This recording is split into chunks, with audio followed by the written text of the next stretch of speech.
শ্রীপুর নামের এক গ্রামে রাজু, লালু আর পলাশ নামে তিনটে বেকার যুবক থাকত। তারা তিনজনই একটু বোকা প্রকৃতির ছেলে ছিল, কিন্তু তিনজনের মধ্যেই বেশ গভীর বন্ধুত্ব ছিল। তারা তিনজনই সারা দিন গ্রামে ঘুরে বেড়াত। একদিন তারা সেই গ্রামের একটা চায়ের দোকানে বসে চা খাচ্ছিল, আর তখনই দোকানদার তাদের বলল, আজকের এটাই তোমার তিনজনের শেষ চা। 6 মাস হয়ে গেল তোমাদের কাছ থেকে টাকাগুলো আদায় করতেই পারলাম না। আরে তাতে কি হয়েছে, দিয়ে দেব তোমার টাকা। নিয়ে আমরা কি কোথাও পালিয়ে যাচ্ছি নাকি? এই কথাগুলো শুনতে শুনতে আমার পুরো 6 মাস হয়ে গেল। তাহলে আরও 6 মাস শুনে নাও, আমাদের একটা কাজ হলে তোমার টাকা তোমার মুখে ছুঁড়ে মারব। একে তো আমার টাকা তোমরা 6 মাস ধরে দিচ্ছ না, তার ওপর আবার মুখে মুখে তর্ক করছো। তোমাদের কি নাক লজ্জা নেই নাকি? লজ্জা সে আবার কি গো? যে করে লজ্জা তার জন্য বন্ধ হয় সব দরজা। আর কত টাকা বা হয়েছে তোমার বলো তো? আজকের টাকাটা নিয়ে ৩৫৭০ টাকা হয়েছে। কথা তো এমনভাবে বলছো যেন ৩ লাখ টাকা হয়ে গেছে। হ্যাঁ, তোমাদের তো তা মনে হবেই না। আর না, 3 দিন, আর 3 দিনের মধ্যে তোমরা আমার সব টাকা আমাকে ফিরিয়ে দেবে। আরে পাগল হয়ে গেলে নাকি? 3 দিনের মধ্যে আমরা তোমার টাকা কোথা থেকে নিয়ে আসব? সে আমি জানি না, যেখান থেকেই পারো নিয়ে এসো। আর যদি না আনতে পারো তাহলে আমি তোমাদের 3 জনের নামে মোড়ল মশাইয়ের কাছে নালিশ দেব, আর তোমাদের বাড়িতে গিয়ে টাকা উসুল করে নিয়ে আসব। দোকানদারের কথায় রাজু খুব রেগে যায় আর বলে ওঠে, কি বললে তুমি? এই সামান্য কটা টাকার জন্য আমাদের বাড়িতে যাবে? একবার গিয়েই দেখো না, তোমাকে এমন মার মারব, মেরে বৃন্দাবনের টিকিট ধরিয়ে দেব। ঠিক তখনই সেখানে সেই গ্রামের মোড়ল চলে আসে, আর তাদের 4 জনকে ঝামেলা করতে দেখে সে জোরে বলে ওঠে, আরে কি হলো কি? তোমরা 4 জন এমন ঝামেলা করছো কেন? দেখুন না মোড়ল মশাই, একেতেই এরা 3 জন 6 মাস ধরে আমার চায়ের টাকা দেয় না, আর আমি যখন টাকা চাইছি তখন এরা আমার সাথে বাজেভাবে কথা বলছে। না না প্রধান বাবু, আমরা ওকে বলেছি যে আমরা তাড়াতাড়ি ওর সব টাকা ফিরিয়ে দেব, আর ও কিনা আমাদের বাড়ি গিয়ে টাকা উসুল করার কথা বলে ভয় দেখাচ্ছে। ও তো ঠিকই বলেছে। আরে ও তো আমাদের বলেছে 3 দিনের মধ্যে টাকা ফিরিয়ে দিতে, কিন্তু এখন 3 দিনের মধ্যে আমরা এত টাকা কোথা থেকে জোগাড় করব? চা তো বেশ বড় বড় চুমুক দিয়ে খাও, আর পয়সা দেওয়ার সময় কোথা থেকে দেব? তোমাদের মধ্যে লজ্জা শরম বলে কি কিছু নেই? এই রকম শক্ত সামর্থ্য চেহারা, আর চায়ের টাকা জোগাড় করতে পারছো না? লজ্জা লজ্জা লাগা উচিত তোমাদের। মোড়ল মশাই, আপনি এদের 3 জনের থেকে আমার টাকাটা আমাকে পাইয়ে দিন। আমার কথা কান খুলে শোনো, তোমরা 3 জন, আর 1 সপ্তাহের মধ্যে ওর সমস্ত টাকা তোমরা শোধ করে দেবে। আর যাও এখন এখান থেকে। তারা 3 জনই সেখান থেকে চলে আসে আর একটা গাছের নিচে দাঁড়িয়ে ভাবতে থাকে। আরে ভাই, আমরা তো ফেসে গেলাম রে। এখন এই 1 সপ্তাহের মধ্যে 4000 টাকা আমরা কোত্থেকে আনবো বলো তো? আরে তোরা কোনো চাপ নিস না, পয়সার জোগাড় ঠিক হয়ে যাবে। হ্যাঁ হয়ে যাবে, তা কোথা থেকে হবে শুনি?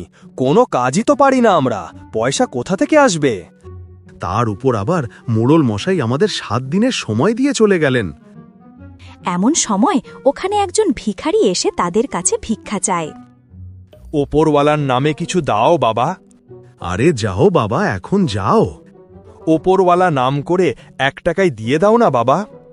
আরে আমাদের কাছে 1 আনাও নেই, তুমি যাও যাও, অন্য কারো কাছে গিয়ে ভিক্ষা চাও। তাদের মুখে এমন কথা শুনে ভিখারি বলে, আমার তো মনে হচ্ছে তোমরা আমার থেকেও বড় ভিখারি। এই নাও, এই 5 টাকা রাখো। এই কথা শুনে তারা 3 জন খুব রেগে যায়। আরে তোমার মাথা ঠিক আছে তো? তুমি কি আমাদের তোমার মতো ভিখারি ভাবছো নাকি? হ্যাঁ, কারণ তোমাদের অবস্থা তো আমার থেকেও খারাপ দেখছি। আমাদের কাছে কোনো কাজ নেই বুঝলে, তাই আমরা এখানে বসে আছি। তোমাদের জন্য কেবল একটাই কাজ আছে, তোমরাও ভিক্ষা করা শুরু করে দাও। কিন্তু হ্যাঁ, তোমাদের তো আবার কেউ ভিক্ষা দেবে না, কারণ ভিক্ষা তো লোক দেখে দেয়। তোমরা তো এখনো জোয়ান রয়েছ। এই বলে সেই ভিখারি সেখান থেকে চলে যায়। আরে দেখেছিস, এখন আমাদের কি সময় চলে এসেছে। এখন এই ভিখারিও আমাদের কথা শুনিয়ে চলে যায়। হ্যাঁ, তার উপর আবার আমাদের ভিক্ষা করার কথাও বলে গেল। পলাশ তাদের 2 জনের কথা শুনে কিছু একটা ভাবে, আর তারপর বলে, তবে একটা জিনিস ভাই, ওই ভিখারি কিন্তু খারাপ কিছু বলেনি, কাজটা কিন্তু খুব একটা খারাপ না, বুঝলি? তুই কি পাগল হলি নাকি? তুই কি বলতে চাস আমরা এখন ভিক্ষা করি? গ্রামে আমাদের যেটুকু সম্মান আছে তাও চলে যাক। তা আমি কখন বলেছি যে আমাদের গ্রামে ভিক্ষা করব? অন্য গ্রামে গিয়ে ভিক্ষা করব। আর আমি তো শুনেছি এই ভিখারিরা নাকি একদিনে অনেক টাকা ইনকাম করে। না না, এই কাজ করব না। আরে তোরা সবাই আমার কথাটা শোন, মাত্র 1 সপ্তাহেরই তো ব্যাপার। এই 1 সপ্তাহের মধ্যে আমরা ওই টাকা তো কামিয়েই নেব, যেটা দিয়ে আমরা ওই চাওয়ালার টাকাটা শোধ করে দিতে পারি। আর তারপর যদি কেউ জিজ্ঞেস করে তবে বলে দেব যে আমরা বাইরে কাজ করে টাকা ইনকাম করছি। এতে আমাদের গ্রামের বেশ ভালো নামডাকও হয়ে যাবে, আর কেউ আমাদের বেকারও বলবে না। সব কথা শুনে রাজু বলে, কিন্তু আমাদের ভিক্ষা দেবে কে? আমাদের কাছে যদি কেউ ভিক্ষা চাইতে আসে তবে আমরা বলি কোনো কাজ করতে পারো না, তা লোক তো আমাদেরও এই কথাই বলবে। আরে তোরা কোনো চাপ নিস না রে, এর একটা উপায় আছে আমার কাছে। কি উপায়? আমাদের শুধু একটু অভিনয় করতে হবে। আমাদের মধ্যে একজনের অন্ধ, একজনের কালা, আর একজনকে বোবা হতে হবে। তারপর আমাদের কাজ সহজেই হয়ে যাবে, আর এই লোকজন তো আমাদের ওপর দয়া করে টাকা দিয়েই যাবে। পরের দিন তারা পাশের গ্রামে চলে যায়। তাদের মধ্যে রাজু বোবা, লালু অন্ধ এবং পলাশ কালা সাজে। ওই গ্রামের একজন লোক একটা সিঙারার দোকানে দাঁড়িয়ে দাঁড়িয়ে সিঙারা খাচ্ছিল। শোন, আমরা 3 জন যদি একসাথে যাই তাহলে আমাদের ওপর সন্দেহ হতে পারে, তাই আমি আগে যাই। রাজু সেই লোকটার কাছে গিয়ে ভিক্ষা চায়, কিন্তু সে এটা ভুলে যায় যে সে বোবার অভিনয় করছে।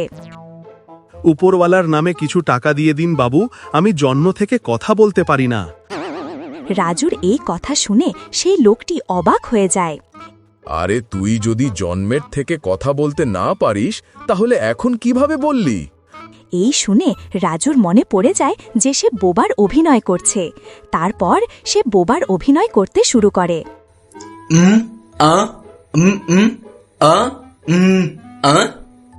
রাজুর এই কাণ্ড দেখে সেই লোকটি বুঝে যায় যে এই রাজু মিথ্যা অভিনয় করছে। আরে আমাদের পাগল পেয়েছিস নাকি? কথা বলতে পারিস তাও বোবার অভিনয় করে ভিক্ষা করে বেড়াচ্ছিস। মারো ভাই, সবাই মারো একে। এই কথা বলে সেই লোকটি আর গ্রামের কিছু লোকজন রাজুকে মারতে থাকে।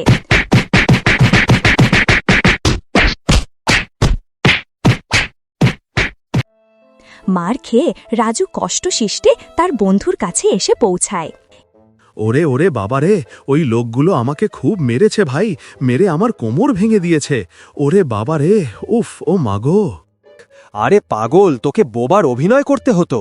তুই কোথাও দেখেছিস যে কোনো বোবা বলে আমি জন্মে থেকেই বোবা? তোকে দিয়ে অভিনয় হবে না। আমাকে দেখ আমি কিভাবে অভিনয় করে ওদের কাছ থেকে টাকা নিয়ে আসি। এই বলে লালু সেই লোকটির কাছে চলে যায়। উপরওয়ালা নামে কিছু দিয়ে দিন বাবু, আমার বাড়িতে আমার বউ বাচ্চা 2 দিন ধরে কিছু না খেয়ে আছে। লালুকে দেখে সেই লোকটির তার উপর খুব দয়া হয়। সে তার পকেট থেকে 100 টাকার নোট বের করে লালুকে বলে, তুমি কোথায় থাকো? তোমাকে তো আগে এই গ্রামে কখনো দেখিনি। আমি ওই পাশের গ্রামে থাকি বাবু। তুমি কি জন্মের থেকেই চোখে দেখতে পারো না? না বাবু, কিছুদিন আগে আমার উপর একটা দেওয়াল ভেঙে পড়ে, আর আমার কাছে চিকিৎসা করার টাকা ছিল না, তাই আমি অন্ধ হয়ে যাই। আরে ঠিক আছে ঠিক আছে, তুমি চিন্তা করো না। তোমার যদি আরও টাকার প্রয়োজন হয় তবে তুমি আমার সাথে দেখা করো। কিন্তু আমি আপনার সাথে দেখা করব কিভাবে? আমি তো দেখতেই পাই না। আমার নাম হোসেন, আমি এই গ্রামের প্রধান। তুমি যে কোনো লোককে জিজ্ঞেস করবে, সে তোমাকে আমার বাড়ি বলে দেবে। সেসব তো ঠিক আছে বাবু, কিন্তু আপনি আপনার হাতের ওই 100 টাকাটা আমাকে দেবেন না? হ্যাঁ হ্যাঁ, দেব তো। হঠাৎ করে সেই লোকটার একটা কথা মনে পড়ে যায়। কিন্তু তুমি তো অন্ধ, তুমি কি করে আমার হাতের 100 টাকাটা দেখলে? না না, মানে আসলে হ্যাঁ, আমি 100 টাকার গন্ধ পাই। আমার সামনে কেউ যদি 100 টাকা বার করে তবে আমি বুঝে যাই। এই কথা শুনে লোকটা খুব রেগে যায় আর বলে, তুই চোখে দেখতে পাস আর তুই অন্ধের অভিনয় করে ভিক্ষা করছিস? দাঁড়া, তোর হচ্ছে। এই মারো, সবাই মিলে একে মারো। এই বলতেই লালু সেখান থেকে দৌড়ে পালায় আর সে চলে আসে তার বন্ধুদের কাছে। কিরে বেটা লালু, যাবার সময় তো খুব বড় বড় বাতেলা দিচ্ছিলি, আর এখন কি হলো? আরে আমি অভিনয় তো ঠিকঠাকই করছিলাম, কিন্তু ওই লোকের হাতে 100 টাকা দেখে আমি আর লোভ সামলাতে পারিনি। না, তোরা দুজন দেখছি কোনো কাজেরই না, তোদের দ্বারা একটা কাজও হবে না। হ্যাঁ হ্যাঁ, তুই তো মনে হয় খুব বড় অভিনেতা, দেবের আগে তোর নাম আসে। চুপ কর তোরা, আর দেখ কি করে আমি ওই লোকটাকে বোকা বানাই। থাক থাক ভাই, আমার তো মনে হচ্ছে যে আমাদের অন্য কোথাও যাওয়ার দরকার। এবার যদি তুইও ধরা পড়ে যাস, তবে ওরা তোকে মেরে ছাতু বানিয়ে দেবে। আরে থাম তোরা, আমি তোদের মতন বোকা না, অনেক সিনেমা দেখেছি। আজ যদি নায়ক হতে যাই না, তাহলে আমাকে কেউ আটকাতে পারবে না, বুঝলি? হ্যাঁ ভাই, যেতে দে, ওকে যেতে দে। যা ভাই, তুই যা।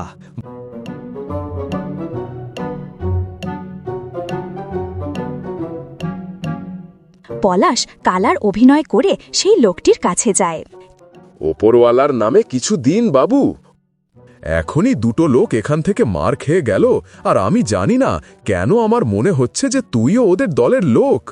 কিন্তু পলাশ সেই লোকটির কথায় কোনো উত্তর দেয় না। আরে কানে কালা নাকি? পলাশ চুপ করে থাকে। ওপরওয়ালার নামে এই কালাকে কিছু দিন বাবু। বুঝেছি, যখন তুই আমার কথা শুনতেই পারছিস না, তার মানে সত্যিই তুই কালা। সেই লোকটি 100 টাকার একটা নোট বের করে পলাশকে দিতে যাবে, ঠিক তখনই সেখানে ওই ভিখারি এসে হাজির হয়। ওপরওয়ালার নামে কিছু দিন বাবু। লোকটি ওই ভিখারিকেও কিছু টাকা দিতে যায়, আর তখনই ওই ভিখারি পলাশকে দেখতে পায়। তুমি তো এই গ্রামে অনেক দিন ধরে ভিক্ষা করো, নাও তোমার একজন সাথী চলে এসেছে। লোকটির কাছ থেকে এমন কথা শুনে সেই ভিখারি অবাক হয়ে যায়। সাথী? কোন সাথী? আমি তো একাই আছি। আরে এই দেখো আরেকজন, বেচারা কানে শুনতে পায় না। আরে কি বলছেন বাবু, এরা কোনো ভিখারি না, এরা ওই পাশের গাঁয়ে থাকে, এর সাথে তো আরো 2জন ছেলে আছে। ভিখারির এসব কথা শুনে লোকটি লেগে যায় আর বলে, তার মানে তুইও ওই ছেলেগুলোর মতো অভিনয় করছিস? ভিখারি আর লোকটির এইসব কথা শুনে পলাশ রেগে যায়, আর সে ভুলে যায় যে সে কালার অভিনয় করছে। না না বাবু, মিথ্যে কথা বলছে ওই বুড়ো। আপনি যে কোনো লোকের কাছে গিয়ে জিজ্ঞেস করুন, আমি জন্মের থেকেই কানে শুনতে পাই না। তুই যদি জন্মের থেকেই কালা হস, তবে এই ভিখারির কথা তুই কি করে শুনলি রে? লোকটির এই কথা শুনে পলাশ সেখান থেকে পালাতে থাকে, আর এই দেখে লোকটি পাশের গ্রামবাসীদের বলে, ধর ওকে, ও নিশ্চয়ই ওর বন্ধুদের কাছে যাচ্ছে। পলাশ দৌড়ে তার বন্ধুর কাছে চলে আসে, আর পলাশ এর পেছন পেছন গ্রামবাসীরাও তাদের কাছে চলে আসে। এরাই সেই 3 জন যারা ভিখারি সেজে ভিক্ষা করছিল। এদের জন্যই যারা সত্যিকারের ভিখারি তারা ভিক্ষা পায় না। মার এদেরকে, ধরে মার। সকল গ্রামবাসীরা তাদের 3 জনকে ধরে খুব মারে। এরপর তারা 3 জন তাদের গ্রামে ফিরে আসে। ভাই, কাল থেকে যোগালির কাছে যাব, আর সেই কাজ করেই টাকা জোগাড় করব, নইলে 1 সপ্তাহ পর মোড়ল আবার আমাদের মারবে। হ্যাঁ রে ভাই, ঠিকই বলেছিস। এবার তো মনে হচ্ছে আমাদের 3 জনকে একটা কাজ খুঁজতেই হবে। এরপর সেই 3 জন খুব ভালো করে মন দিয়ে কাজ করতে থাকে।